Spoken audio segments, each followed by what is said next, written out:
Ang unang sulat ni Juan. Unang kabanata. Ang salitang nagbibigay ng buhay na walang hanggan. Ipinapahayag namin sa inyo ang tungkol sa Kanya na mula pa sa simula ay nariyan na. Narinig namin Siya, nakita at napagmasdan ng sarili naming mga mata, at nahawakan pa namin Siya. Siya ang salita ng Diyos na nagbibigay ng buhay na walang hanggan. Siya na pinagmumula ng buhay na walang hanggan ay nahayag at aming nakita. Pinapatotohanan at ipinapahayag namin Siya sa inyo, na sa simula't simula pa ay kasama na ng Ama, at nagpakita sa amin. Ipinapahayag namin sa inyo ang nakita at narinig namin upang maging kaisa namin kayo sa Ama at sa Kanyang anak na si Hesukristo. Isinusulat namin ito upang malubos ang aming kagalakan. Ang pamumuhay sa liwanag. Ito ang mensaheng narinig namin mula kay Hesukristo at ipinapahayag naman namin sa inyo. Ang Diyos ay liwanag at sa Kanya ay walang anumang kadiliman.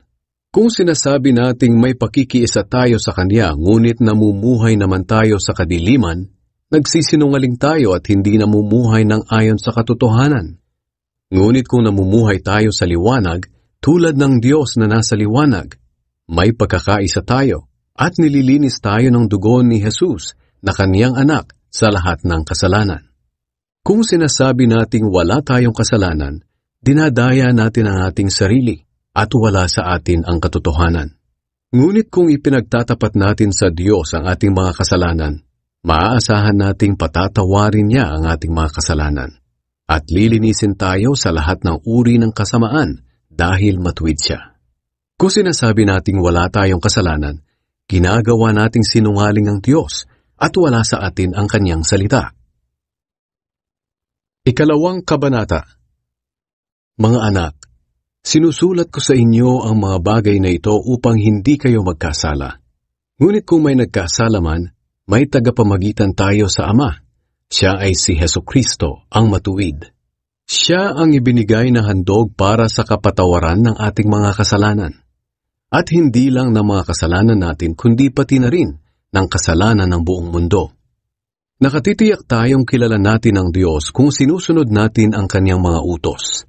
Ang nagsasabing nakikilala niya ang Diyos, ngunit hindi naman sumusunod sa Kanyang mga utos ay sinungaling at wala sa Kanya ang katotohanan. Ngunit sa sino mang sumusunod sa salita ng Diyos, lubos na natupad sa Kanya ang pag-ibig ng Diyos. At sa ganitong paraan natin malalaman na tayo'y nasa Kanya. Ang sino mang nagsasabing Siya ay sa Diyos, dapat siyang mamuhay ng tulad ni Hesukristo. Mga minamahal, hindi bago ang ibinibigay kong utos na magmahalan kayo, kundi dati na. Ang utos na ito ay walang iba kundi ang mensaheng narinig at tinanggap ninyo mula nang sumampalataya kayo. Ngunit masasabi rin natin na ang utos na ito ay bago, dahil lumilipas na ang kadiliman at nagliliwanag na ang tunay na ilaw. At ang katotohanan ito ay nakita sa buhay ni Kristo at maging sa inyo. Ang sino mang nagsasabing siya'y nasa liwanag ngunit napupuot naman sa kanyang kapatid ay nasa kadiliman pa rin.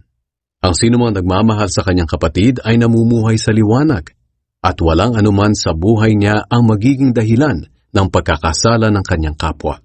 Ngunit ang sino mang napupuot sa kanyang kapatid ay nasa kadiliman. Lumalakad siya sa kadiliman at hindi niya alam ang kanyang patutunguhan dahil binulag siya ng kadilimang ito. Sumusulat ako sa inyo mga anak dahil pinatawad na ng Diyos ang mga kasalanan ninyo dahil kay Kristo. Sumusulat ako sa inyo mga ama dahil nakilala niyo na siya na mula pa sa simula ay nariyan na.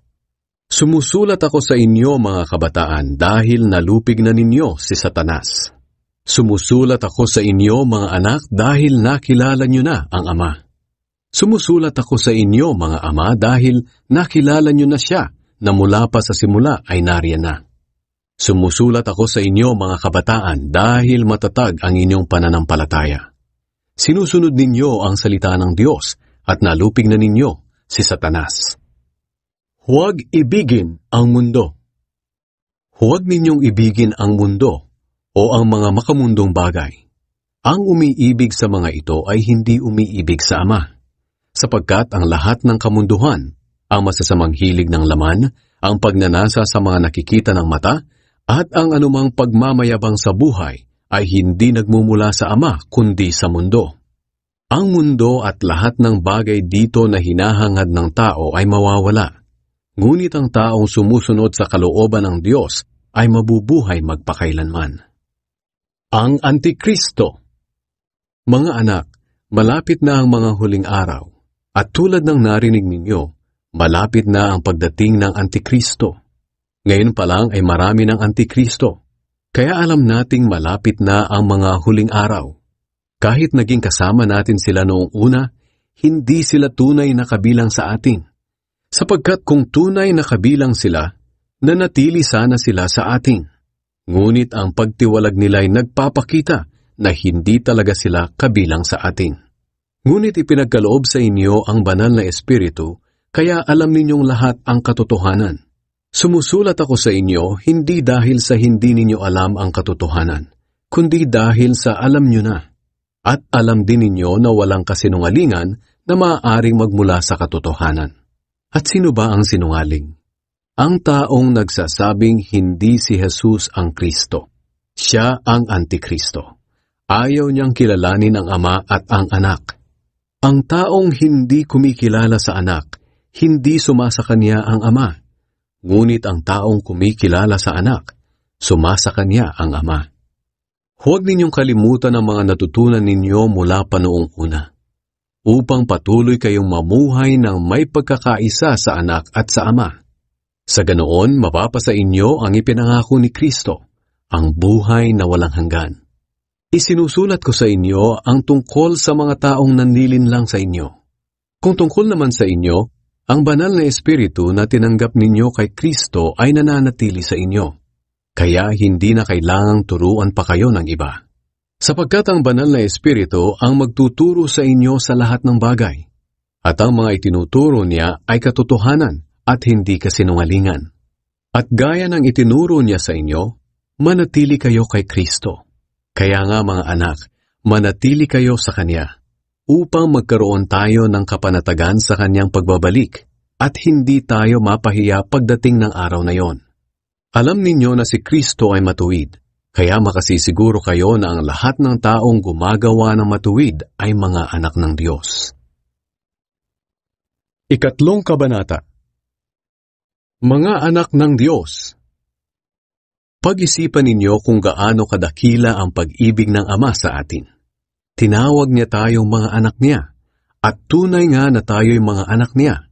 Kaya hindi tayo nakikilala ng mga tao sa mundo dahil hindi nila kilala ang Diyos. Mga minamahal, mga anak na tayo ng Diyos. Ngunit hindi pa naihahayag kung magiging ano tayo sa hinaharap. Alam natin na sa pagbabalik ni Kristo, tayo ay magiging katulad niya, dahil makikita natin kung sino talaga siya. Kaya ang sino mang may ganitong pag-asa kay Kristo ay dapat maging matuwid sa kanyang buhay, tulad ng buhay ni Kristo na matuwid. Ang lahat ng nagkakasala ay lumalabag sa kautusan ng Diyos, dahil ang kasalanan ay paglabag sa kautusan. Alam ninyong si Kristo na walang kasalanan ay naparito sa mundo upang alisin ang ating mga kasalanan. Ang sino mang nananatili kay Kristo ay hindi na nagpapatuloy sa kasalanan. Ang nagpapatuloy sa kasalanan ay hindi pa nakakita o nakakilala sa Kanya. Mga anak, huwag kayong padadaya kanino man. Ang sino mang gumagawa ng tama ay matuwid, tulad ni Kristo na matuwid. Ngunit ang nagpapatuloy sa kasalanan ay kampo ng Diablo, dahil ang Diablo ay gumagawa na ng kasalanan mula pa sa simula. Ito ang dahilan kung bakit naparito ang anak ng Diyos, upang wasakin ang mga gawa ng Diablo. Ang sino mang naging anak ng Diyos ay hindi na nagpapatuloy sa kasalanan, dahil ang katangian ng Diyos ay nasa kanya na. At dahil nga ang Diyos ay kanyang Ama, hindi na siya nagpapatuloy sa kasalanan.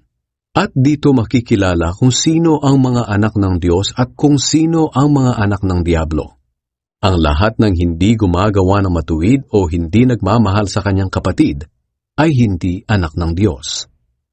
Magmahalan tayo. Ito ang aral na narinig ninyo nang sumampalataya kayo. Dapat tayong magmahalan. Huwag nating tularan si Cain na kampo ng Diablo kaya pinatay niya ang kanyang kapatid. At bakit niya pinatay ang kanyang kapatid? Sapagkat masama ang mga gawa niya at matuwid naman ang mga gawa ng kanyang kapatid. Kaya huwag kayong magtaka mga kapatid kung galit sa inyo ang mga makamundo. Alam nating inilipat na tayo sa buhay na walang hanggan mula sa kamatayan dahil minamahal natin ang ating mga kapatid. Ang sinumang hindi nagmamahal sa kanyang kapwa ay nananatili sa kamatayan. Ang sinumang napupuot sa kanyang kapatid ay isang mamamatay tao. At alam ninyo na walang mamamatay tao ang may buhay na walang hanggan. Sa ganitong paraan natin nalalaman ang tunay na pag-ibig. Ibinigay ni Hesukristo ang kanyang buhay para sa atin. Kaya dapat din nating ialay ang ating buhay para sa ating mga kapatid. Kung mayroon man sa atin ang nasa mabuting pamumuhay at nakikita ang isang kapatid na nangangailangan, ngunit hindi naman niya ito tinutulungan, masasabi ba natin na sumasa kanya ang pag-ibig ng Diyos? Mga anak, huwag tayong magmahalan sa salita lang, kundi ipakita natin sa gawa na tunay tayong nagmamahalan. Sa ganitong paraan, mapapatunayan natin na tayo nga ay nasa katotohanan at magiging panatag ang ating kalooban sa kanyang harapan kahit inuusig man tayo ng ating konsensya. Sapagkat ang Diyos ay mas higit kaysa sa ating konsensya at nalalaman niya ang lahat ng bagay. Mga minamahal, kung hindi tayo inuusig ng ating konsensya, panatag tayong makakalapit sa Diyos at matatanggap natin ang anumang hinihiling natin sa Kanya dahil sumusunod tayo sa Kanyang mga utos at ginagawa ang naaayon sa Kanyang kalooban. At ito ang Kanyang utos. Dapat tayong sumampalataya sa Kanyang anak na si Hesukristo at magmahalan gaya ng iniutos niya sa atin. Ang mga sumusunod sa utos niya ay nananatili sa Kanya at siya'y nananatili rin sa kanila. At malalaman natin na nananatili ang Diyos sa atin sa pamamagitan ng banal na Espiritu na ibinigay niya sa atin. Ika-4 na kabanata. Ang Espiritu ng Diyos at ang Espiritu ng Antikristo. Mga minamahal, huwag kayong basta maniniwala sa mga taong nagsasabi na ang ipinangaral nila'y mula sa banal na Espiritu. Sa halip, alamin muna ninyo kung nagmula nga sa Diyos ang itinuturo nila. Sapagkat marami ng huwad at sinungaling na propetang nagkalat sa mundo. Sa ganitong paraan ninyo malalaman kung ang Espiritong sumasa kanila ay mula sa Diyos. Kung kinikilala nila na si Hesukristo'y naging tao, ang Diyos mismo ang nagsugo sa kanila. Ngunit ang hindi kumikilala na si Jesus ay naging tao, ay hindi isinugo ng Diyos, kundi ng Espiritu ng Antikristo. Narinig ninyo na darating na ang Antikristo, at naririto na nga sa mundo. Ngunit mga anak ko, kayo'y sa Diyos, at napagtagumpayan na ninyo ang mga huwad at sinungaling na propeta, dahil ang Espiritong nasa inyo ay higit na makapangyarihan kaysa kay Satanas, na siyang nagahari ngayon sa mga makamundo. Itong mga huwad at sinungaling na propeta ay makamundo, kaya ang mga bagay ng mundo ang kanilang itinuturo, at nakikinig sa kanila ang mga makamundo. Ngunit tayo naman ay sa Diyos. Ang mga kumikilala sa Diyos ay nakikinig sa mga itinuturo natin.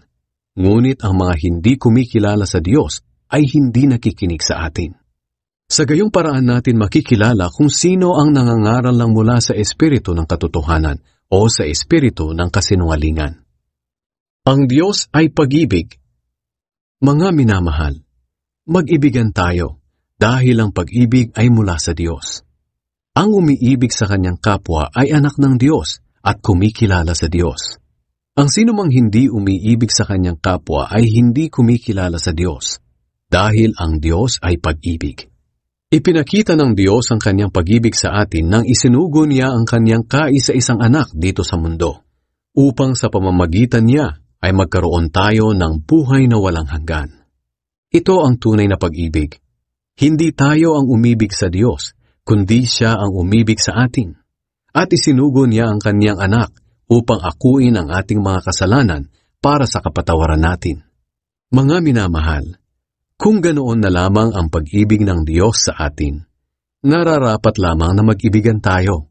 Wala pang tao na nakakita sa Diyos. Ngunit kung nagmamahalan tayo, ang Diyos ay sumasa atin at lubos na natupad ang kanyang pag-ibig sa atin. Nalalaman nating tayo'y nasa Diyos at ang Diyos ay sumasa atin dahil ibinigay niya sa atin ang kanyang Espiritu. Nakita at pinatotohanan namin na isinugo ng Ama ang kanyang anak bilang tagapagligtas ng mundo. Ang sinumang kumikilala na si Jesus ay anak ng Diyos, ang Diyos ay nasa kanya at siya naman ay nasa Diyos. Kaya nakilala na natin at pinaniwalaan ang pag-ibig ng Diyos sa atin. Ang Diyos ay pag-ibig. At ang nabubuhay ng may pag-ibig ay nananatili sa Diyos at nananatili rin sa Kanya ang Diyos. Sa ganitong paraan ay naging ganap ang pag-ibig sa atin. Kaya panatag tayo sa pagdating ng araw ng paghuhukom. Dahil ang pamumuhay natin dito sa mundo ay tulad ng kay Kristo. Walang anumang takot sa pag-ibig. Pinapawi ng ganap na pag-ibig ang anumang takot. Kung natatakot man ang isang tao, ito'y dahil sa takot na maparusahan. At ipinapakita lang nito na hindi pa lubos na natupad sa kanya ang pag-ibig. Umiibig tayo sa Diyos dahil siya ang unang umibig sa atin. Ang nagsasabing mahal niya ang Diyos, ngunit napupuot naman sa kanyang kapatid, ay sinungaling. Dahil kung ang kapatid niya mismo na nakikita niya ay hindi niya mahal, paano pa kaya niya magagawang mahalin ang Diyos na hindi naman niya nakikita? Kaya ito ang utos na ibinibigay sa atin ni Kristo. Ang taong nagmamahal sa Diyos ay dapat ding magmahal sa kanyang kapatid. Ikalimang kabanata. Ang pag-ibig, pananampalataya at tagumpay. Ang sinumang sumasampalataya na si Jesus ang Kristo ay anak ng Diyos. At ang sinumang umiibig sa Ama ay umiibig din sa kanyang anak. Sa ganitong paraan natin malalaman na iniibig natin ang mga anak ng Diyos, kung minamahal natin ang Diyos at sinusunod natin ang kanyang mga utos. Dahil ang tunay na umiibig sa Diyos ay sumusunod sa kanyang utos, at hindi naman mahirap sundin ang kanyang mga utos. Sapagkat ang bawat anak ng Diyos ay nagtatagumpay laban sa mundo. Napagtatagumpayan niya ito sa pamamagitan ng pananampalataya. At sino ba ang nagtatagumpay laban sa mundo? Ang sumasampalataya na si Jesus ay anak ng Diyos. Si Jesus na naparito sa mundo ay napatunayang anak ng Diyos sa pamamagitan ng tubig nang magpabautismo siya, at sa pamamagitan ng dugo nang mamatay siya. Hindi lang sa tubig kundi sa pamamagitan din ng dugo. At ang mga bagay na ito'y pinatotohanan din sa atin ng banal na Espiritu. Dahil ang Espiritu ay katotohanan. Kaya may tatlong nagpapatotoo tungkol kay Jesus. Ang banal na Espiritu, ang tubig nang magpabautismo siya, at ang dugo nang mamatay siya. At ang tatlong ito'y nagkakaisa. Tinatanggap natin ang patotoo ng mga tao. Ngunit higit na maaasahan ang patotoo ng Diyos dahil siya mismo ang nagpatotoo tungkol sa kanyang anak. Ang sinumang sumasampalataya sa anak ng Diyos ay naniniwala sa patotoo ng Diyos.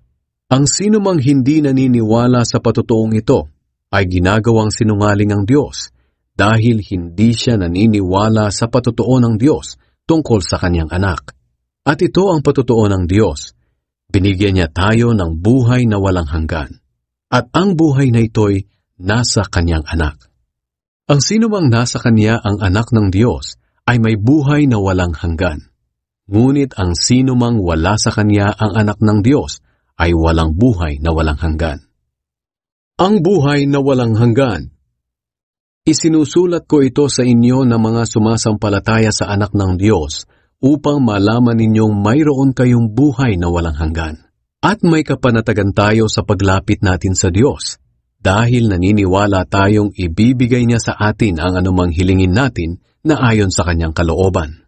At kung alam nating nakikinig sa atin ang Diyos, alam nating tinatanggap na natin ang hinihiling natin sa Kanya. Kung nakikita ninyo ang inyong kapatid kay Kristo na gumagawa ng kasalanang hindi hahantong sa espiritual na kamatayan, ipanalangin ninyo siya at bibigyan siya ng Diyos ng buhay. Ito ay para lang sa mga nakagawa ng kasalanang hindi hahantong sa espiritual na kamatayan. May mga kasalanang nagdudulot ng espiritual na kamatayan. Hindi ko sinasabing ipanalangin ninyo ang mga taong nakagawa ng ganitong kasalanan. Ang lahat ng gawaing hindi matuwid ay kasalanan. Ngunit may mga kasalanang hindi hahantong sa espiritual na kamatayan. Alam nating ang sinumang naging anak ng Diyos ay hindi na nagpapatuloy sa kasalanan. Iniingatan siya ng anak ng Diyos at hindi siya maaaring saktan ng Diablo. Ang buong mundo ay nasa ilalim ng kapangyarihan ng Diablo. Ngunit alam nating tayo'y mga anak ng Diyos. Alam din nating ang anak ng Diyos ay naparito sa mundo. At binigyan niya tayo ng pangunawa upang makilala natin ang tunay na Diyos. At tayo nga ay nasa tunay na Diyos sa pamamagitan ng kanyang anak na si Hesukristo. Siya ang tunay na Diyos at ang buhay na walang hanggan. Mga anak, lumayo kayo sa mga Diyos-Diyosan.